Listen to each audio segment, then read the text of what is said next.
Welcome to The Aesthetic Effect, a podcast where beauty meets innovation. Your host is Flavio from Fiore Aesthetics. Hi guys, and welcome to a new episode of the Aesthetic Effect podcast. I'm Flavio, your host, and today I have a fantastic guest on. Without further ado, let's welcome Louie Spence. Hello, you gorgeous guys watching. Hello, gorgeous Flavio. Hello, Louie. How are you? You okay? I'm really good, thank you. Thank you for having me on. I'm very excited to talk about all of the wonderful treatments you do, all the lovely things I love having done. Oh my God, Louie, thank you so much for being part of this. I'm so happy to have you on. Louie, listen, obviously we all know that you are an amazing dancer and choreographer and TV personality. Did you feel any pressure in the early stage of your career to look in a sort of way or to fit within an aesthetic canon at that time? Oh, I mean, 100%. I mean, the whole of my industry, show business, is focused on your image, how you look. I mean, facially, your body. Fortunately, when I was younger, gravity hadn't kicked in on my face, so it sort of was holding up quite well. When I was younger and dancing, it was everything about show business is how you look. And facially, that kind of thing was fine when I was younger. But physically, for your body, it was very important, especially in the early 90s and 2000s. I had to work that little bit harder to get noticed because I was that much shorter. I wouldn't say I felt under pressure, but did you feel under pressure, or did you feel the pressure, or you didn't feel the pressure of it? It wasn't. It was a pressure, but there was a certain standard you had to be, and if you felt as though you were falling below that, then you would get pressured in yourself. I think I have more of a pressure now, being older, knowing that I had a physicality that was so natural and just, I went to the gym, I'd just pump up, I could eat what I wanted, and I thought that I would never gain weight, I would never lose my waistline, my pecs would never get saggy, I'd never get back fat or belly fat. But unfortunately, when you get to a certain age, no matter how hard you train, how much you diet, there's certain things that just don't go, it's just age. So I find that quite hard to accept. I'm getting much better, but I find that quite hard to accept.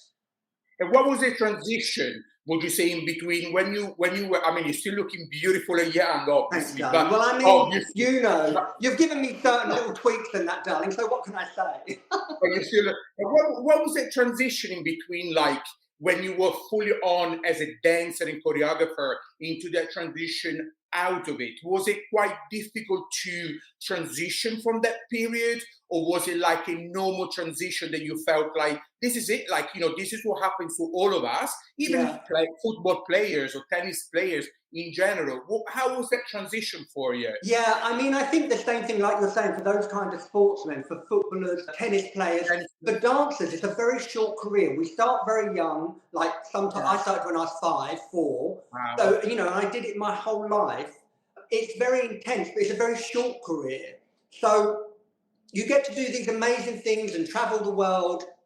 I was traveling the world with the Spice Girls, staying in 5-star hotels with them. And there's not many dancers who got the opportunity to travel to America, because when we were doing that, the biggest band before the Spice Girls got broke America was the Beatles, and they didn't have dancers. So it's an amazing opportunity, to actually do that. So all the wonderful things I got to do, and then I got to an age where I thought I'm just too old to be dancing behind, 17, 18-year-olds. And I'd done everything I felt as though I'd wanted to do. I'd traveled the world, I'd done pop, I'd done theatre, I'd done many different things. And I just felt as though it was my time to stop. But it was a bit of a shock. Sure. And would you say, you obviously have been a very successful TV career now, you've been in so many shows. Yeah. Do you think, for example, then again, another transition from being an athlete, looking after your body to top notch, and now to be on TV so often. Yeah. How do you feel like keeping up, your skin to be camera ready, your face to be camera ready? Is that a different kind of pressure? Or 100%. 100%. It was very different when, I become famous very unexpectedly from Pineapple doing an observational documentary. I never even thought that this would happen to me. No, it wasn't even in my, I didn't even think it. We were just doing a show what was on Sky. I thought, oh, no one's going to watch it, you know. Yeah. But when it did happen, I mean, it aired on the 10th of February, and I was on Jonathan Ross with Gwyneth Paltrow, Paul Weller, and some other people, in April. It was just insane. The difference was, when I was a dancer, or if I was in the West End, you know, when I was in Cats, I was a lead role, but my face was full of makeup. When I was doing Spice Girls, Take That, whoever I was dancing with, I was a background dancer. So the focus wasn't on me, it was on them, but I was part of the production. But when the focus became on me, and then I would look at my face like this on a camera, I would listen to my voice, I would see my reactions. It was a very different experience, and you become very critical of yourself because you don't really know what you sound like. You don't realize you maybe, you know, do this all the time or do that. There's certain little quirks or habits you have. So it was a very, very different experience, and it was quite intense because I became famous and I was 41 going on 42. So really, you know, I was out of my prime in a sense, as in already my face had started to change. I already started to get grey hair in my beard. I already started to get a few lines. You know, I already looked different, and I didn't know I looked like that. Because when I looked in the mirror, I just see myself in the morning. But when you see yourself on a camera or on a TV show for like 5 minutes, you really study yourself. And I thought, I didn't realise I looked like that. I didn't realise that, you know, this sort of was a bit wonky, or that was like this. So, yeah, it was very different and very intense. And I was much more critical of myself that time than before when I was as a dancer. Wow. And Louie, just, you know, you touched a really important point, actually, and hopefully I'm able to ask you this question, but... Ask me what you like. There's no bars hold, darling. I've got nothing to hide. I don't care what you want to ask. How did it, I'm very actually curious to understand, how did that potentially affect your mental health? Like, you know, this seeing yourself, you know, these different lights and different corners, you know, did it make you feel, you know, did it change in any which way? Did it want you to change something about yourself to fit standards? Yeah. Well, I mean, you know, I've always suffered mental health. I've had anxiety for, as long as I can remember, from a child. And so I've always suffered with a lot of anxiety, not really so much depression, but more anxiety. But this, literally, my anxiety went, you know, off the scale, because even though I seemed like a very confident and social person on the TV shows, I was in a surrounding that I was comfortable with. I was with people I was comfortable with. But having like strangers just approaching you and touching you and wanting to talk to you, and they wanted that person that they'd seen on the TV, and that was a part of me, but it wasn't the whole of me. That sort of sent my anxiety, you know, right over the edge. I become, you know, actually quite reclusive. I didn't really want to go out. I would turn that person on when I needed to. In a way, it sort of takes away obviously your anonymity and your freedom. And I'm just saying that from somebody who's, you know, I'm not a major celebrity by any means. I'm no David and Victoria Beckham, or, you know, like when I was with the Spice Girls, it's a completely different league. But still, it's, even though I'd been brought up in that industry, and I'd been with mega famous people, and I'd seen them being chased by paparazzi, or, you know, all these things happening to them, I was on the outside looking in. And actually, when I looked in, I thought it looked quite glamorous. I thought, oh, how fabulous that must be. Because you do. I think anyone does.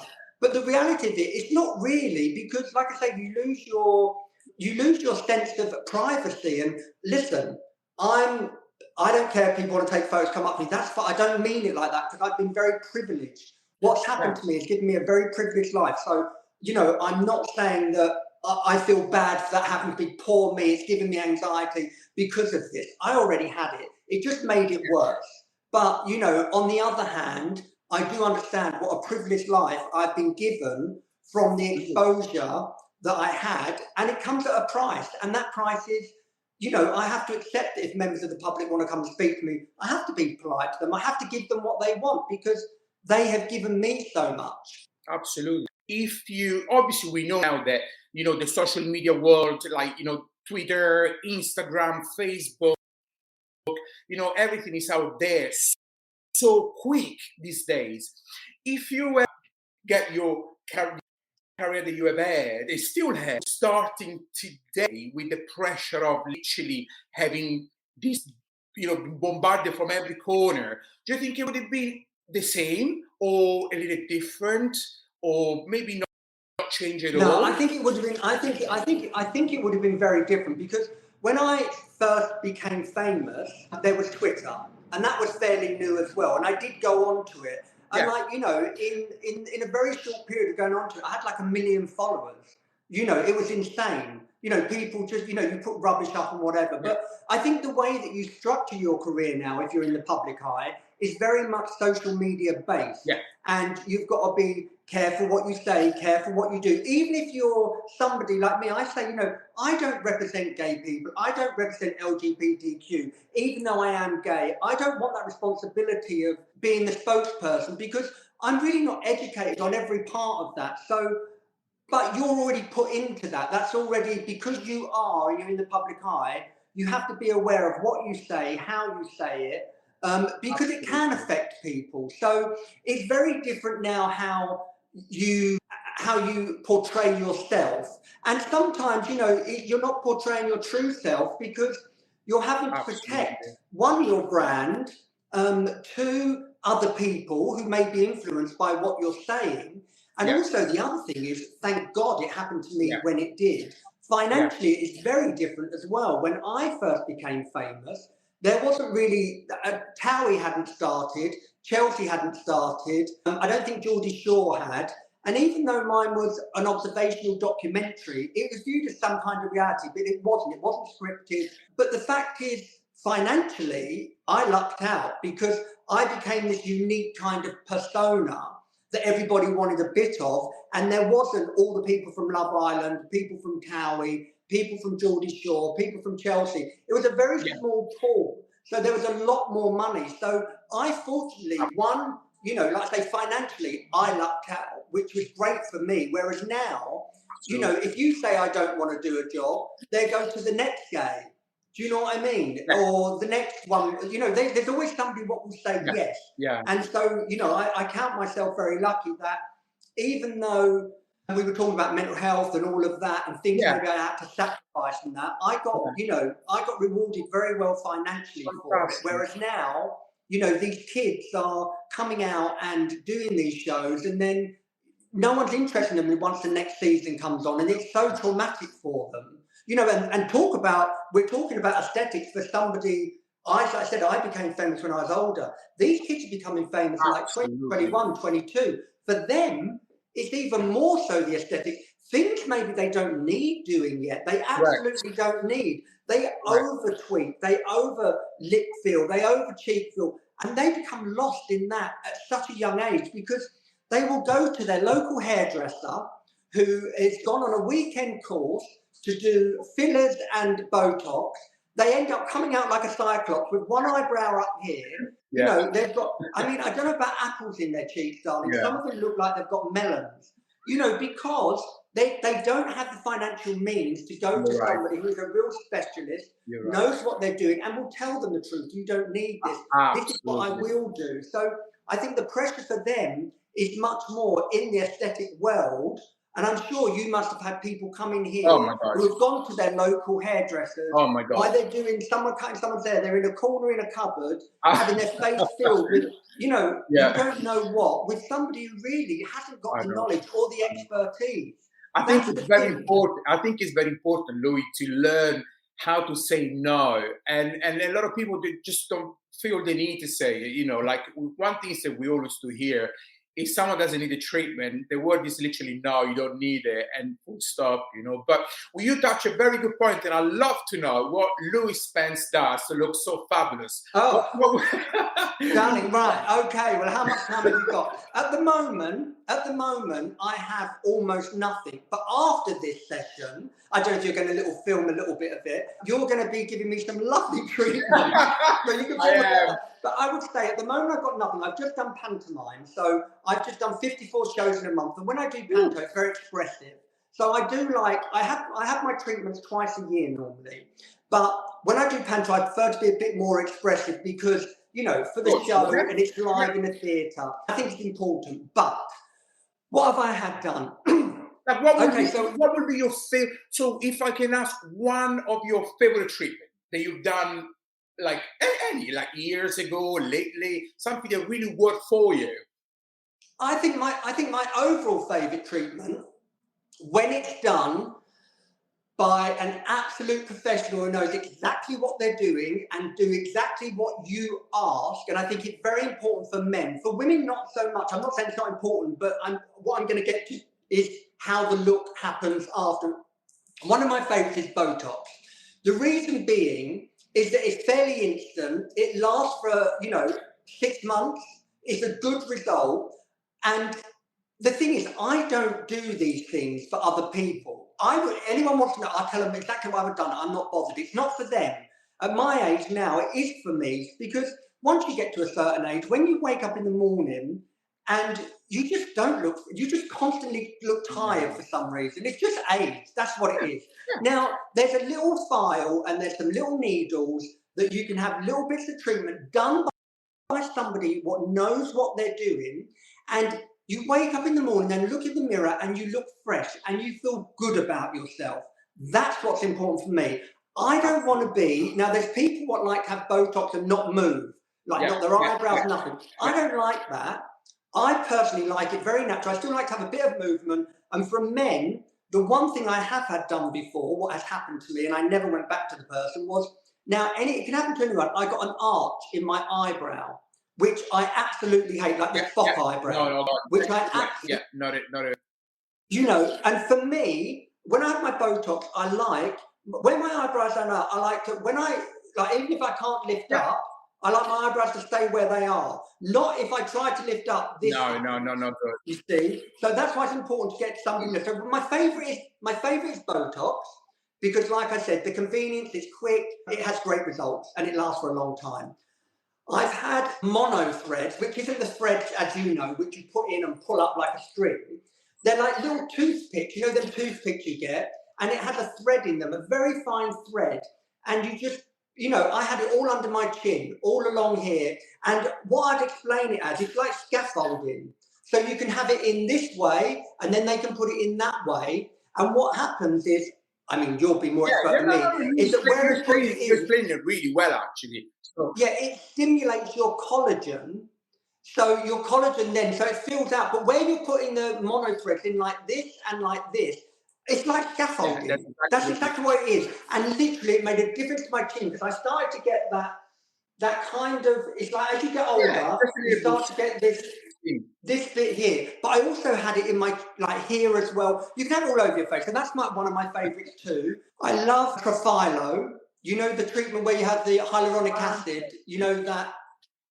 Yes. That's phenomenal. And that really, and it really works. That's something which is fairly instant as well, because you do notice after a couple of weeks, you wake up and your skin looks alive and fresh, and it does plump up. You just look fresh. So if you've had the Botox and you have the Profilo, then the lines are relaxed, so you feel that. But then your skin is it's vibrant. Yeah. It's like your skin is alive. You can feel the fluid in it. It's just plumper, and it just looks really healthy. I've had them fat injections. Not them, no, the ones, not the orange ones. I had some years ago. That didn't really work for me. Not the new semi-glutide, not that thing. We're talking about face, right? Was it some injection? No, I had that on my stomach. I had it on my chin as well. Yes, got it. I had it on my chin, but I didn't find that worked too well for my chin. I found the mono threads worked a lot better. Botox, I've had a little bit of filler before. I had filler here, there, which my lines aren't too deep there, actually. My lines aren't too bad there, considering my age. But when I had them there, I liked the result when I was like this. But it just felt a little bit strange. When I tried to smile, I felt as though it sort of blocked my smile. So I felt as though I couldn't smile fully. But so that's sort of the treatments I've had. Well, really, I will try anything that is not permanent in a sense, that will give me a natural look and just make me look fresh. But that's exactly what we want. I think the whole industry, anyway, Louie, is moving away from the old-fashioned things that we used to do years ago or bigger lip, bigger cheeks, we kind of shifting towards a way more natural way of approaching aesthetic. And I think things that you do, they're brilliant because they keep you looking as you do for many years to come without changing the way you look completely. So you will look as Louie, fresh Louie, for years to come. So your hyaluronic acid, the little bit of toxins, these are just the best treatment just to look natural and most importantly, fresh. I think that the most important thing is once you get to a certain age, that some people can think that aesthetic treatment is expensive. It is not, because if you have it, maybe like I say, twice a year, then the benefits you get from it outweigh the cost because you feel so much more positive and better about yourself. Now, I'm not talking about going and getting a facelift or having cheek fillers or having your lips like this. What I'm talking about is what you give to me, that very natural look that keeps me fresh. And people say to me, "You look well," and I will say to them, instead of, most people don't say, "Oh, what have you done?" Because I look so natural. But I would say to them, "Oh, I've had hyaluronic acid, I've had that, or I've had a little bit of Botox here, or had a little bit of filler there." And they're like, "Oh my God, I wouldn't have known because it looks natural." But like I say, I think, and also these people, I'm not saying everybody, but a lot of people may go out to eat with their friends on a Friday and it will cost them maybe, let's say, 60 quid a head. And then they get maybe three bottles of wine a week at £6 or even £10, that's £30. Yeah. So you do that over a month, then, in 1 month, you could have a treatment that's going to last for 6 months. And even if you are having those bottles of wine, it's replenished your skin, it's replumped it, it's done all of that to it, and you will feel better about yourself rather than thinking, "Oh, I had a really heavy weekend and I look like crap." Well, treat yourself once every 6 months or once every 3 months. You can go out and do that and you'll still look fabulous. Because believe me, gravity, no matter who, unless you can walk on your hands and talk out of your arse, which I can, you've got no chance. It will get everybody. So all of these treatments, I'm not talking, like I say, not going under the knife, all of these aesthetic treatments, all the ones that replenish your skin with your amino acids, with your hyaluronic acid, all of those, treat yourself. You will not think that was a waste of money because you will look fabulous. Louie, I've got one more question for you. Go on, my darling, because I can talk the leg off a chair. You need to tell me to shut up. Louie, what advice would you give a young Louie starting in the industry now that you have all this experience under your belt? Well, I know what that would be. This is in everything. Don't worry about what hasn't happened and don't worry about what may happen. And I know everybody says this. I know people say live in the moment. It's very hard to live in the moment. But the truth of it is, the one blessing that happens as you get older, you realise that all the worrying you did about even if it's how you look, what job you're going to get, where you're going to move, if you're going to have a house, all of those worries, and then you get to a certain age and think, well, nothing changed. I'm still here, I'm still the same person, and I spent all of that time unnecessarily worrying about money, about, and I know, as long as you've got your health, you love yourself, and if you're fortunate to have somebody that loves you, then that is it. Don't look any further. Just literally try and embrace yourself, enjoy life, it's too short. And I know people say that when they get older, but I have had such a privileged life, and, when I was dancing and then what happened to me after, it didn't change who I was as a person, my anxieties, my insecurities. But with age, I have learned that they are not worth worrying about. Just worry about the moment you're in. And if the moment you're in is good, life is good. So true, Louie. Well, let me just say one thing, Louie. You still got it. Never lost it. Louie, thank you so much. I've had such a great fun. Thank you so much for this. You're welcome, my darling. And can I just say thank you as well for all the wonderful treatments, for keeping my skin young, for keeping me looking like this, and always being honest and telling me yes or no, this is right or this is wrong. Because I think the most important thing, if you are having any kind of aesthetic treatment, is to go to a practitioner who is fully qualified and knows what they're doing. That is key. I know, Louie. Thank you so much. It was Un bacio, amore. to you. Arrivederci. Ciao bello. Ciao, ciao. Please do not forget to like and subscribe, and stay tuned with us for the next episode. Thank you for joining the Aesthetic Effect podcast.